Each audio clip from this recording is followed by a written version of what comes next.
Hi hello welcome back to ఈ తరం కథలు. ప్లీజ్ ముందుగా వీడియోకి ఒక చిన్న లైక్ చేయండి.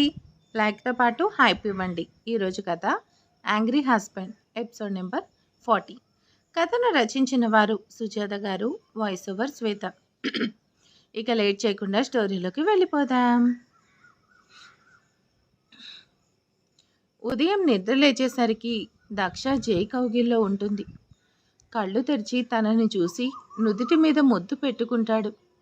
I miss you Daksha dear, చాలా గుర్తొచ్చావురా. అంత గుర్తొస్తే ఈసారి నుంచి నన్ను కూడా తీసుకెళ్ళండి అని దక్ష మాటలు వినిపిస్తాయి. అప్పుడు నేను కూడా మీతోనే ఉంటాను, మిస్ అవుతున్నాను అనే ఫీలింగ్ కూడా రాదు అంటుంది. అప్పుడు నాకు కూడా మిమ్మల్ని మిస్ అవుతున్నాను అని అనిపించకుండా ఉంటుంది. దొంగ, లేచే ఉన్నావా అంటూ ఇంకా దగ్గరికి జరుపుకొని గట్టిగా పట్టుకుంటాడు. మీరు ముద్దు పెట్టుకుంటే మెలకువ రాదా? నీ స్పర్శ చాలు, ఎలాంటి పరిస్థితుల్లో ఉన్నా సరే నాకు మెలకువ వస్తుంది. అంత ప్రేమ కనిపిస్తుంది మీ స్పర్శలో. ఒకవేళ నేను చచ్చిపోయినా ఇలా టచ్ చేసి లేచి కూర్చుంటాను కూడా. జై దక్షాని విసిరేసినట్టు నెడతాడు. బుద్ధుందా నీకు? ఎవరైనా పొద్దున్నిలా మాట్లాడతారా? ఆ మాత్రం తెలీదా? ఇలా నాతో మాట్లాడి నన్ను హర్ట్ చేయాలని డిసైడ్ చేసుకున్నావా అని సీరియస్గా అంటాడు. అది కాదు శ్రీవారు, నేను మామూలుగా అన్నాను. అబ్బా, ఎలాంటి పరిస్థితిలో ఉన్నా నాకు తెలిసిపోతుంది అన్నాను. నేను అన్న దాంట్లో మీరు ఊహించిన అర్థం లేదు. నువ్వు ఎలా అన్నా సరే ఆ మాట నాకు నచ్చలేదు. నువ్వు నాకు దూరం అవుతానని ఎలా అనుకుంటున్నావు? అసలు ఎలా అవుతావు? పొరపాటున కాదు కదా. కలలో కూడా అలాంటి ఆలోచన రాకూడదు, అలాంటి మాటలు మాట్లాడకూడదు. అయినా అలా ఎలా అంటున్నావు? మనం ఎప్పటికీ దూరం అవ్వము, అర్థమైందా అంటాడు కొంచెం సీరియస్గానే. క్షమించండి మహాప్రభో, క్షమించండి. ఏదో ఫ్లోలో వచ్చేసింది. ఇంత చిన్న మాటకి అంత కోపమైతే ఎలా? పోవే అని తను కప్పుకున్న బ్లాంకెట్ తీసి ఉండలాగా చుట్టి దక్షం మీదకు విసిరేసి అదే సీరియస్నెస్ మెయింటైన్ చేస్తూ వాష్రూమ్లోకి వెళ్ళి డోర్ గట్టిగా వేసుకుంటాడు. సౌండ్కి చెవులు మూసుకుంటుంది. బ్లాంకెట్ మొహానికి కొంచెం గట్టిగా తగలడంతో అబ్బా అని మొహం రుద్దుకుంటూ, ఏదో సరదాగా అన్నా కానీ అంత కోపం ఏంటి స్వామి? ఈ కోపం ఏమిటి విశ్వామిత్ర? ఇలా అయితే ఎలా చెప్పండి? ఈ కోపాన్ని వెంటనే పోగొట్టాలి, లేకపోతే చాలా ప్రాబ్లం అవుతుంది. మళ్ళీ అలుగుతారు. అలక తీర్చేసరికి నా తల ప్రాణం తోకకొస్తుంది. తమరి కోపాన్ని నేను ఇప్పుడే కొడతాను అనుకొని తను కూడా తీసుకొని వాష్రూమ్లోకి వెళ్తుంది. షవర్ కింద నిలబడి స్నానం చేస్తూ అటువైపు నిలబడి ఉంటాడు. జై వెనుక నుంచి వెళ్ళి గట్టిగా హత్తుకుంటుంది దక్ష. మీరు చేస్తే ఏం బాగుంటుంది? నేను స్నానం చేయించనా అని కొంటెగా అడుగుతుంది. ఏం అక్కర్లేదు, పోవే అని మెల్లిగా దక్ష చేతులు విడిపించి దూరంగా జరుపుతాడు. పోని మీరు నాకు స్నానం చేయించండి అంటుంది మళ్ళీ గట్టిగా జైని హత్తుకొని. దక్ష అలా హత్తుకొని ఆ మాట చెప్పేసరికి జై కోపం ఎగిరిపోతుంది. నిజంగానా అంటూ ఇటువైపు తిరుగుతాడు. ఇంత సీరియస్గా ఉంటే నా వల్ల కాదు. తమరిలా మూతి ముడుచుకుంటే నిన్ను చేయించను అంటుంది. సీరియస్ ఏమీ లేదు, హ్యాపీగా ఉన్నాను, చేయించు అంటాడు. అప్పుడే కోపం పోయిందా శ్రీవారు? నువ్వు ఇలాంటి బంపర్ ఆఫర్ ఇస్తే అన్నీ ఎగిరిపోతాయి అంటూ తనని దగ్గరికి తీసుకుంటాడు. ఇప్పుడు చెప్పు, ఏం చేద్దాం? మీ ఇష్టం, మీరేం చేసినా కాదు అనను అంటూ మెడ చుట్టూ చేతులు వేసి నవ్వుతూ అంటుంది. అంతే. జై దక్షని ఎత్తుకొని వాటర్ టబ్లో పడేస్తాడు. ఎవరికి చేయించారో నాకు తెలియదు, కానీ గంట తర్వాత ఇద్దరూ బయటకు వస్తారు. దక్ష డ్రెస్సింగ్ రూమ్లో ఉంటుంది. జై వాళ్ళ రూమ్లో రెడీ అవుతూ ఉంటాడు. హాల్లో దక్ష మేడం, ఎంతసేపు, త్వరగా రండి, అందరూ మన కోసం వెయిట్ చేస్తున్నారు, వస్తున్నాను అని 5 నిమిషాల్లో బయటకు వస్తుంది. వచ్చి అద్దం ఎదురుగా నిలబడి రెడీ అవుతుంటే జై తనకి ఎదురుగా నిలబడి నుదుటి మీద కుంకుమ పెడతాడు. ప్రేమగా జై వైపు చూస్తుంది దక్ష.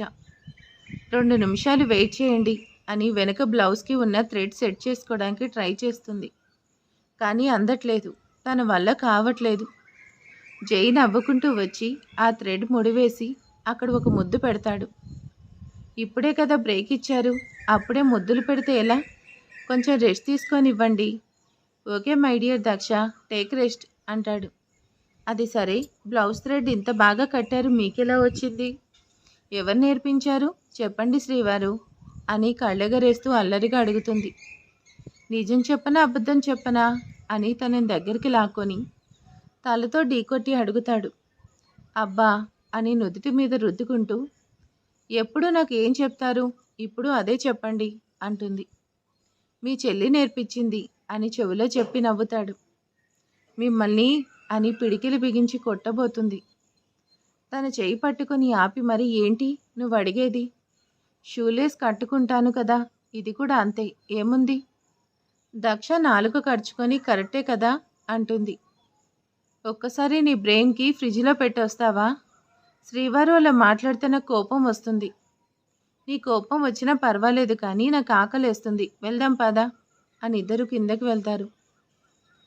ఒకరోజు రాఖీ చిన్న పని మీద జైని కలవడానికి వస్తాడు. ఎప్పటిలా సరాసరి లోపలికి వెళ్ళబోతుంటే, హలో ఎక్స్క్యూజ్ మీ, ఎవరు మీరు? పర్మిషన్ లేకుండా లోపలికి వెళ్తారు ఏంటి? మీరు లోపలికి వెళ్ళడానికి వీల్లేదు అంటుంది అంజు. హలో హలో, ఎవరు నువ్వు? నన్ను లోపలికి వెళ్ళొద్దని చెప్పడానికి మీరెవరు? నేను లోపలికి వెళ్తున్నాను అని 2 అడుగులు ముందుకు వేస్తాడు రాఖీ. సార్ని కలవాలంటే అపాయింట్మెంట్ ఉండాలి, ఆ విషయం కూడా తెలియకుండానే తిప్పుకుంటూ వచ్చావా అని అడుగుతుంది అంజు. హలో మేడం, నాకు అపాయింట్మెంట్ అవసరం లేదు, అసలు నేనెవరో తెలుసా? మీరెవరో అయితే నాకెందుకు? అపాయింట్మెంట్ తీసుకొని సార్ని కలవాలి, లేదంటే వెళ్ళండి.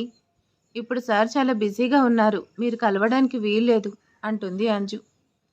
ఎవరి తల్లి నువ్వు? ఆఫీస్లోకి రాగానే ఇలా చేస్తున్నావు అంటాడు రాఖీ. నేను సార్ పర్సనల్ సెక్రటరీని, అపాయింట్మెంట్ లేకుండా కలవడానికి వీల్లేదు, బయలుదేరండి. హలో పర్సనల్ సెక్రటరీ గారు, ముందు నేనెవరో తెలుసుకోండి, ఆ తర్వాతే డ్యూటీ చేయండి. నన్ను బయటకు వెళ్ళు అన్నావు. అదే విషయం కనుక మీ బాస్కి తెలిస్తే నిన్ను జాబ్లో నుంచి తీసేస్తారు తెలుసా అని గొప్పగా చెప్తాడు రాఖీ. చూడండి సార్, నేను మిమ్మల్ని ఇన్సల్ట్ చేయట్లేదు, సార్ని కలవాలంటే అపాయింట్మెంట్ ఉండాలి, అది ఇక్కడ రూల్, కాబట్టి అపాయింట్మెంట్ తీసుకొని రండి. ఇప్పుడు బయలుదేరితే మా పనులు చూసుకుంటాం అంటుంది అంజు. వీరిద్దరూ అలా పోట్లాడుకుంటూ ఉంటే లోపల ఆది జై మాట్లాడుకుంటూ ఉంటారు. అనుకోకుండా అదే సీసీటీవీ కెమెరా కనెక్ట్ అయ్యి ఉన్న ఎల్ఈడి స్క్రీన్ వైపు చూస్తాడు. అన్నయ్య ఒకసారి అటు చూడు, వాళ్ళిద్దరు ఏదో మాట్లాడుకుంటుంటే ఏం జరిగిందో తెలియక వీళ్ళు కూడా స్క్రీన్ వైపు చూస్తారు. అన్నయ్య నువ్వు ఇక్కడే ఉండు, వీడిని ఒక ఆట ఆడుకుంటాను అంటాడు. అరే కొంచెం పనుంది, వాడిని లోపలికి పిలువు. 2 నిమిషాలు వెయిట్ చేయ అన్నయ్య, వీడు కరెక్ట్గా దొరికాడు అని చెప్పి బయటకు వెళ్తాడు ఆది. వీళ్ళు అల్లరి ఆపట్లేదు అనుకుంటూ ఫైల్ చూసుకుంటూ ఉంటాడు జై. ఆది ఏం తెలియనట్టు కార్కి స్వేలికి తగిలించి తిప్పుతూ బయటకు వస్తాడు. ఇదిగో చూడు, అబ్బా నేను వచ్చానని మీ బాస్కి ఫోన్ చేయి, అప్పుడు కానీ నన్ను లోపలికి పంపించమని చెప్తాడు. చూడండి సార్, ఎవరైనా వస్తున్నప్పుడు పలానా వ్యక్తి వస్తున్నాడు అని అతన్ని లోపలికి పంపించని సార్ నాకు ముందే చెప్తారు. మీ గురించి చెప్పలేదు, కాబట్టి మీరు లోపలికి వెళ్ళడానికి నేను ఒప్పుకోను అని రాఖీని ఆపుతుంది అంజు. అదిగో ఆది కూడా వచ్చాడు, పద తన చేత చెప్పిస్తాను నేనెవరో అని గర్వంగా చెప్తాడు రాఖీ. నేనెవరో తెలుసా? నన్ను లోపలికి పంపించలేదని తెలిస్తే మా బావ నిన్ను తిడతాడు, అప్పుడు నీ తిక్క కుదురుతుంది అంటాడు. ఆది సార్ అని పిలుస్తుంది అంజు. జై లేనప్పుడు అప్పుడప్పుడు ఆది అక్కడికి రావడంతో తను బాగానే తెలుసు. హాయ్ సంజు అనుకుంటూ వస్తాడు ఆది. రే బావా, నన్ను లోపలికి పంపించట్లేదురా, నువ్వేనే చెప్పు నేనెవరో. అయినా ఇలాంటి మెంటల్ దాన్ని తీసుకొచ్చి పియ్యగా పెట్టుకున్నాడేంటి బావా? ఇంకెవరూ దొరకలేదా అని చిరాకు పడుతూ అంజు వైపు చూస్తాడు రాఖీ. ఎవరు నువ్వు అని అడుగుతాడు ఆది. ఆ మాటకి రాఖీ షాక్ అవుతాడు. తల విదిల్చి, ఏంటి నేనెవరో తెలీదా అంటూ ఆశ్చర్యపడుతూ అడుగుతాడు. ఆది మాత్రం ఏం తెలియనట్టు అంజు, ఎవరితను? మీకు తెలిసిన వాళ్ళ? మరేంటి నిలబెట్టే మాట్లాడుతున్నావు? కూర్చోమని చెప్పి కాఫీ ఇవ్వు. సార్ ఇతను ఎవరో నాకు తెలీదు, జయసార్ని కలవడానికి అపాయింట్మెంట్ లేకుండా వచ్చారు. నా పేరు చెప్పు, సార్ నన్ను లోపలికి పిలుస్తున్నారు అంటున్నారు.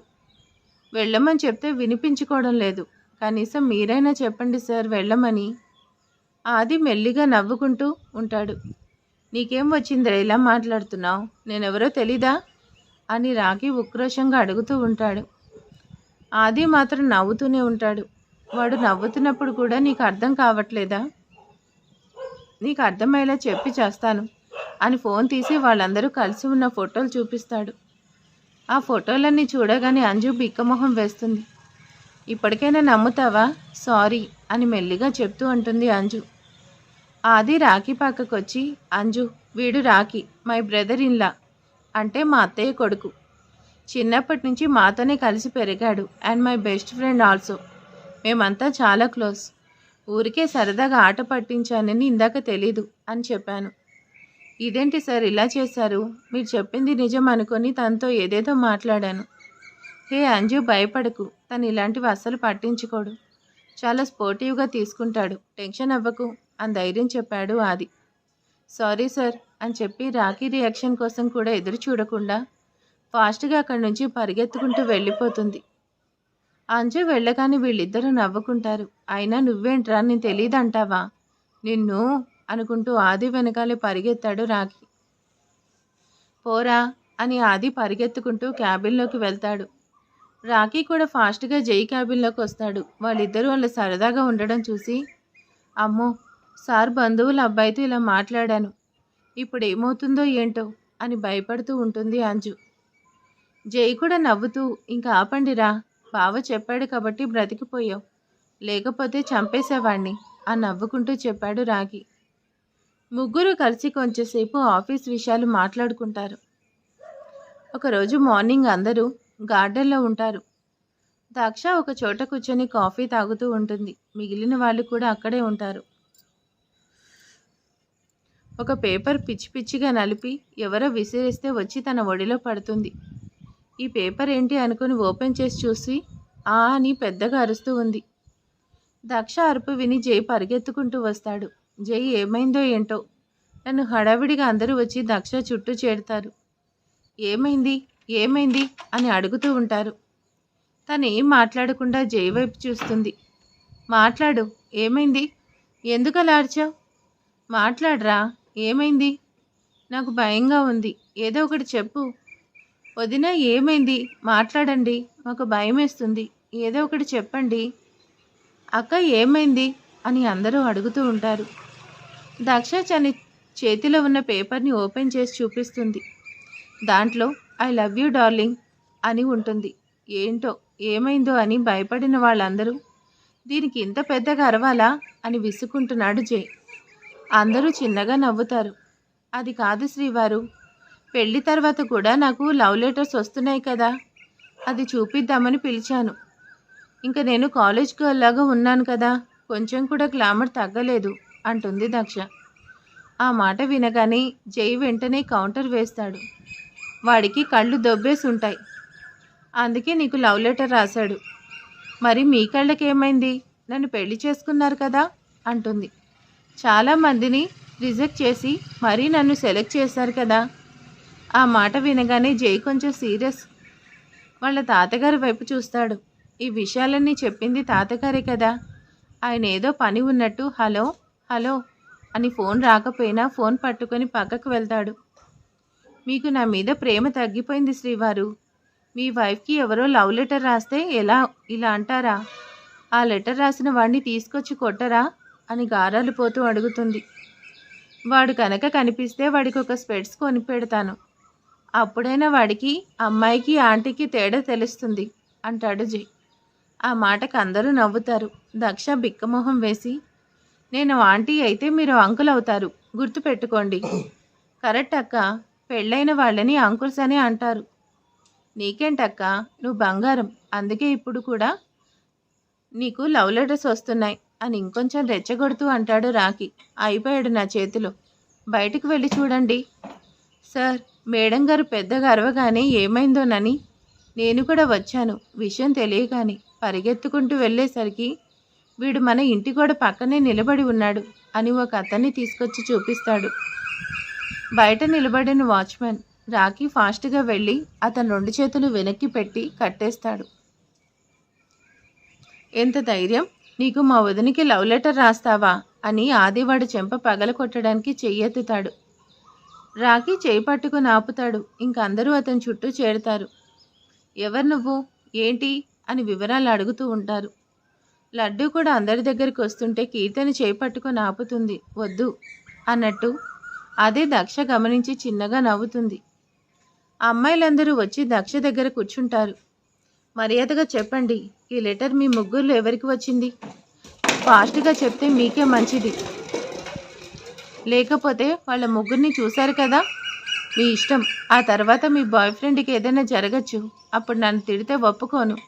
తొందరగా చెప్తే ఆ కొట్టే ప్రోగ్రాం ఆపేస్తాను, లేకపోతే ఇంకొక రాగం తీస్తాను అని ముగ్గురికి బెదిరిస్తుంది దక్ష. అయ్యో, నాకేం తెలీదు వదినా అని ఐశ్వర్య. గబగబా దక్ష వెనక్కి వస్తుంది. వామ్మో, దీంట్లో నాకేం సంబంధం లేదు అనుకుంటూ రమ్య కూడా వస్తుంది. సౌమ్య తలదించుకుని కూర్చుంటుంది. అతను నా కోసం వచ్చాడు వదినా, ప్లీజ్ అతన్ని కొట్టకుండా ఆపండి. అందరూ ఆశ్చర్యపోయింది సౌమ్య వైపు చూస్తారు. దక్ష ఫాస్ట్గా వాళ్ళు ఉన్న దగ్గరికి వెళ్తుంది.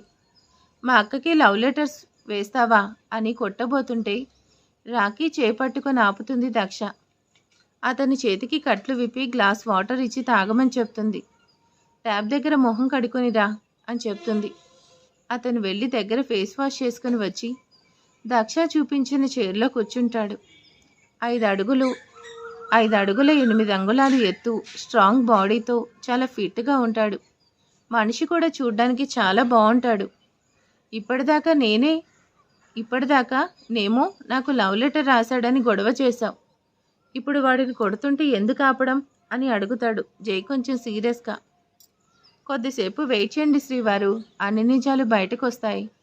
నువ్వు చెప్తావా, నన్ను చెప్పమంటావా అని అడుగుతుంది దక్ష కుర్చీలో కూర్చున్న అతన్ని చూసి. అక్క, నేను నీకు తెలుసా అని అడుగుతాడు రాకీ. సార్, మీరు అందరూ ఒక క్షణం సైలెంట్గా ఉంటే నేను చెప్తాను సార్ జరిగిందేంటో అని అతను బ్రతిమలాడుతూ ఉంటాడు. అందరూ సైలెంట్గా ఉంటారు. నేను ఈ మేడంకి లవ్ లెటర్ ఏంటి సార్, తను నాకు సిస్టర్ లాంటిది. అలా కాదు, ఓన్ సిస్టరే అనుకోండి. అబ్బో అనుకుంటుంది కీర్తన. చిన్న చిరునవ్వు చిందిస్తుంది శ్రేష్ఠ. అలాగా, అయితే నువ్వెవరికి ఏ లెటర్ రాసావు చెప్పు. సార్, నా పేరు ధర్మ. నేను ఐఏఎస్ ఆఫీసర్గా సెలెక్ట్ అయ్యాను సార్. ఐఏఎస్ ఆఫీసర్ ధర్మతేజ అంటే నువ్వేనా అని ఆశ్చర్యంగా అడుగుతాడు ఆది. అవును అన్నట్టు తలూపాడు.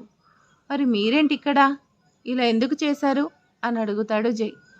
4 years బ్యాక్ మీ సిస్టర్ సౌమ్యని ఇష్టపడ్డాను. ప్రపోజ్ చేశాను, కానీ తను ఇష్టం లేదని చెప్పింది. అందరూ ఒక్కసారిగా సౌమ్య వైపు చూస్తారు. సౌమ్య తలదించుకుంది. ఎందుకు ఇష్టం లేదు అని అడిగాడు. ఆడపిల్లని నేనే నా సొంత కాళ్ళ మీద నిలబడాలి అని మా అన్నయ్య హెల్ప్తో డిజైనర్గా మారాను. తొందరలో ఒక బొటిక్ కూడా స్టార్ట్ చేయాలనుకుంటున్నాను. కానీ నువ్వు బలాదూర్గా తిరుగుతున్నావు. రెస్పాన్సిబిలిటీ లేని నీలాంటి వాళ్ళని ప్రేమించడం నాకు ఇష్టం లేదు అని ఇంకా 2 మాటలు కొంచెం ఓవర్గా మాట్లాడింది సార్. నా కోపం వచ్చి తనతో మిస్బిహేవ్ చేశాను. సౌమ్యకి కోపం వచ్చి నన్ను తిట్టింది. నేను కూడా కోపంతో తను చేయి పట్టుకొని ఇప్పటికిప్పుడు నిన్ను తీసుకెళ్ళి పెళ్లి చేసుకుంటే ఏం చేస్తావు అని గట్టిగా అడిగాను. చేసుకో, పెళ్లి చేసుకో, కానీ ధర్మతేజ అంటే ఏంటి, మీకంటూ ఒక గుర్తింపు సంపాదించుకొని అప్పుడు నన్ను కలువు. అప్పుడు మా వాళ్ళని మీ ఇంటికి పంపించి సంబంధం మాట్లాడమని చెప్తాను అని చెప్పింది. నిజమే కదా, నాకంటూ ఒక ఐడెంటిటీ కావాలి అని అడుగుతుంది. సౌమ్య నాకు కావాలంటే నేనే ఏదో ఒకటి సాధించాలని అర్థమైంది. అందుకే ఐఏఎస్ ట్రైనింగ్కి వెళ్ళాను. ఇప్పటికీ నా గోల్ రీచ్ అయ్యాను. ఇక్కడికి వచ్చి ఛార్జ్ తీసుకోగానే ఫస్ట్ వచ్చి సౌమ్యని కలిశాను. తనకి ఇంకా నా మీద కొంచెం డౌట్ ఉంది. ఎందుకు నా ప్రేమని యాక్సెప్ట్ చేయడానికి సంకోచిస్తుంది. అందుకని ఐ లవ్ యూ సౌమ్య అని రాసి ఇక్కడ విసిరేశాను. నేను ఆ లెటర్ వేస్తున్నప్పుడు ఇక్కడ సౌమ్య కూర్చుంది. ఆ తర్వాత సౌమ్య లేవడం, సిస్టర్ వచ్చి ఇక్కడ కూర్చున్నారు, అంతేకాని అని చెప్తాడు. ఎవరికి ఏం మాట్లాడాలో అర్థం కావట్లేదు. అందరూ సైలెంట్గా ఉంటారు. నీకు నా మనవరాలంటే అంత ఇష్టమైనప్పుడు నీ పెద్దవాళ్ళతో వచ్చి అడగాలి, కానీ మీరు ఒక ఐఏఎస్ ఆఫీసర్ అయ్యుండి ఇలా చేయడం ఏంటి మరి అని అడుగుతారు తాతగారు. సార్, సౌమ్య మనసులో ఏముందో తెలియకుండా నేను మా పెద్దవాళ్ళని తీసుకొని వస్తే మీరు ఎలా రియాక్ట్ అవుతారో తెలీదు. దానివల్ల ఏదైనా గొడవ జరిగితే అప్పుడు సౌమ్య ఒక శాశ్వతంగా నాకు దూరం అవుతుంది. తను కూడా నన్ను ఇష్టపడ్డానని చెప్పిన తర్వాత ఇక్కడికి తీసుకురావాలనుకున్నాను. నేను తనని ప్రేమిస్తున్నానని తనకు అర్థమైంది. నేను కూడా ఇష్టమని మీ మనవరాలు ఒక్క మాట కూడా చెప్పలేదు. ఇంట్లో కూడా పెళ్లి చేసుకోమని గొడవ చేస్తున్నారు సార్. ఈరోజు అటో ఇటో తేల్చుకుందామని వచ్చాను. మీ అందరి దగ్గర ఇలా దొరికిపోయాను అని తలదించుకున్నాడు. సారీ, మీరు నిజంగా మా అక్కకి లవ్ లెటర్ రాశారేమో అనుకొని మీ చేతులు కట్టేశాం అని రాకేష్ సిన్సియర్గా సారీ చెప్తాడు. It's okay, no problem. బయట వాళ్ళు ఎవరో వచ్చి మన చెల్లికి లవ్ లెటర్ రాస్తే ఏంటి అని గట్టిగా అడగకుండా ఇంట్లో కూర్చోబెట్టి సన్మానం చేస్తారా ఏంటి? మీరు చేసింది కరెక్ట్, నేనేం ఫీల్ అవ్వలేదు. కానీ ఒక్క విషయం సార్, ఇవాళ నాకంటూ ఒక ఐడెంటిటీ వచ్చింది. ఇంత గొప్ప ఆఫీసర్ని అయ్యాను. అందరితోనూ గౌరవంగా పిలిపించుకుంటున్నారంటే దానికి కారణం సౌమ్యని. ఇలాంటి అమ్మాయి నా లైఫ్ పార్ట్నర్గా వస్తే బాగుంటుంది. మీ అందరినీ అడుగుతున్నాడు. ఇక మీరు పెళ్ళికి ఒప్పుకుంటారో లేదో నాకు తెలీదు. నేను బయలుదేరుతాను సార్ అంటాడు. అతనికి సౌమ్య అంటే ఎంత ఇష్టమో ఇంట్లో అందరికీ అర్థమవుతుంది. అతను వెళ్ళిపోతుంటే మిస్టర్ ధర్మతేజ, మా మనవరాలి అభిప్రాయం కనుక్కొని మేమంతా నిర్ణయించుకున్న తర్వాత మిమ్మల్ని కాంటాక్ట్ చేస్తాను. మీ నెంబర్ ఇచ్చి వెళ్ళండి. ధర్మతేజ వెంటనే తన ఐడెంటిటీ కార్డు ఇచ్చి బాయ్ చెప్పి వెళ్ళిపోతాడు. సౌమ్య అందరి వైపు భయంగా చూస్తుంది. అందరూ ఫ్రెష్ అయ్యారండి, మీతో మాట్లాడాలి అని అందరినీ అక్కడి నుంచి పంపిస్తారు తాతగారు. దక్ష రూమ్లోకి వెళ్ళి ఫ్రెష్ అయ్యి రెడీ అవుతుంటే డోర్ సౌండ్ అవుతుంది. ఎవరు అన్నట్టు వచ్చి చూస్తుంది దక్ష. లోపలికి రా సౌమ్య. సౌమ్య లోపలికి వస్తుంది. తనని బెడ్ మీద కూర్చోపెట్టి ఏంటి సౌమ్య అని లాలనగా అడుగుతుంది. వదిన భయమేస్తుంది అంటూ వచ్చి దక్షని గట్టిగా హత్తుకుంటుంది. అన్నయ్యకి నా మీద కోపం వచ్చిందా? నిజంగా నేను రమ్మని చెప్పలేదు, తనే వచ్చాడు. జై బాత్రూంలో నుంచి బయటకు వచ్చేసరికి సౌమ్య కనిపిస్తుంది. వెంటనే తన డ్రెస్ తీసుకొని డ్రెస్సింగ్ రూమ్లోకి వెళ్ళి రెడీ అయి వస్తాడు. శ్రీవారు మీ కోపం వచ్చిందేమోనని సౌమ్య చాలా భయపడుతుంది అంటుంది దక్ష. సౌమ్య దగ్గరికి వచ్చి తన తల మీద చేయి వేస్తాడు. అన్నయ్య అంటూ గట్టిగా జై హత్తుకుంటుంది. భయపడకురా, నీకు అతనంటే నిజంగా ఇష్టం ఉంటే మీ పెళ్ళి దగ్గరుండి జరిపిస్తానని అంటాడు. నీకు ఇష్టమా కాదా ముందది చెప్పు అంటాడు. జై అడిగిన విధానానికి దక్ష తల కొట్టుకుంటుంది. శ్రీవారు అంత డైరెక్ట్గా అడిగితే పాపం తను ఎలా చెప్తుంది? మరి చెప్పకపోతే నాకు ఎలా తెలుస్తుంది అంటాడు. మీరు జరగండి, నేను తెలుసుకుంటాను అని సౌమ్యని కూర్చోపెట్టి మనస్ఫూర్తిగా నీకు ఇష్టమైతే చెప్పు. సౌమ్య వెంటనే సిగ్గుపడుతూ దక్షని కౌగిలించుకుంటుంది. శ్రీవారు తనకి పెళ్లి ఇష్టమే, ఇక తాతగారిని ఒప్పించే బాధ్యత మీదే అని భారం మొత్తం జైనెత్తిన పెడుతుంది దక్ష. మరిక తర్వాత ఏం జరగబోతుంది? ఈరోజు స్టోరీ ఎలా ఉందో ప్లీజ్ కామెంట్ చేసేయండి. వీడియోకి చిన్న లైక్ చేయండి. కొత్తగా ఎవరైనా మన ఛానల్కి వస్తే ప్లీజ్ సబ్స్క్రైబ్ చేసుకోండి. Thank you.